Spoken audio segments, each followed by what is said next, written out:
le thème de notre conférence, de notre camp, c'est quoi?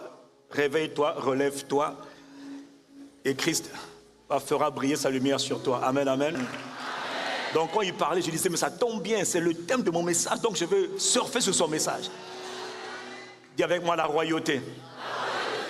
La royauté, selon Dieu, fait référence à plusieurs aspects, à plusieurs domaines. C'est vrai qu'on a parlé de la domination sur le péché, la domination sur les œuvres des ténèbres, ça, qu'il a fait de nous des rois et des sacrificateurs. Quelqu'un dit Amen.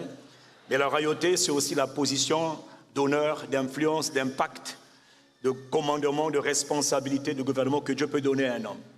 Et c'est pour ça que j'aime faire l'école de la royauté, que je n'ai pas encore fait à Paris, mais je ne ferai pas aussi à Paris d'ailleurs, en parenthèse. Oui, parce que c'est la volonté de Dieu qu'il en soit ainsi. Sinon, j'aurais déjà fait. Hein. Donc, si Dieu avait dit de faire, j'aurais fait. Voilà, quelqu'un dit gloire à Dieu. Ne te fâche pas, gloire à Dieu. On continue. Et donc, quand on parle de la royauté, on parle de cette position d'influence, de responsabilité, de commandement, de leadership, d'autorité, de gouvernement, etc., que Dieu donne à un homme afin que Dieu soit glorifié au travers de ce que Dieu fait dans la vie de cet homme. Mais on a vu, et quand on écoute depuis le mardi, tout ce qui a été dit, la royauté a des exigences. Dis avec moi, la royauté a des exigences.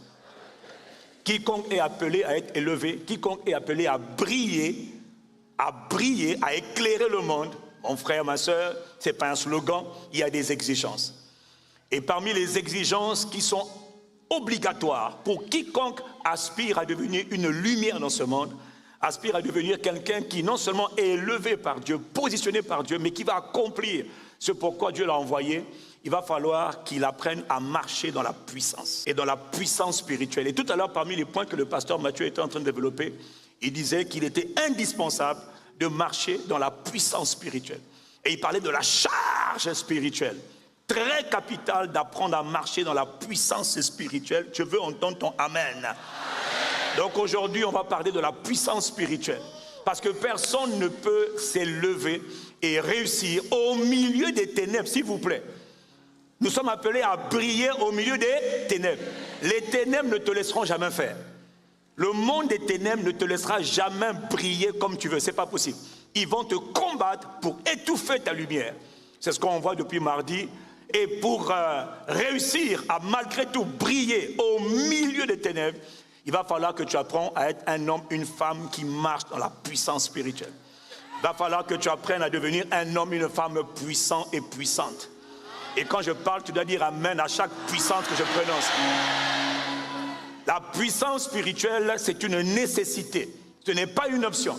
Le peuple depuis mardi n'arrête pas de dire que c'est le temps de se réveiller. Et je suis venu te dire effectivement, frère, moi aussi, il faut te réveiller.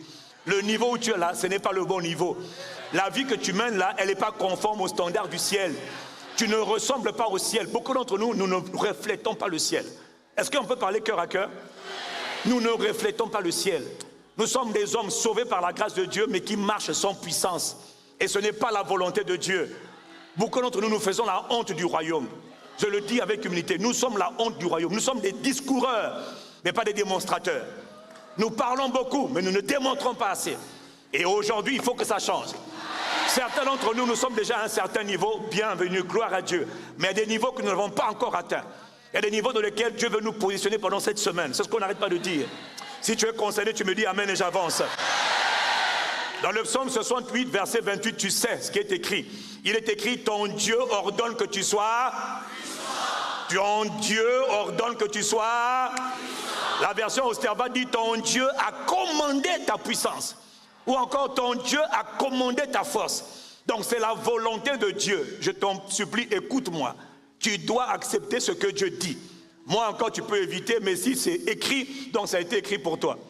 Dieu ordonne que tu sois fort. Dieu ordonne que tu sois puissant.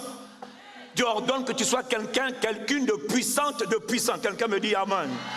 Et c'est la volonté de Dieu.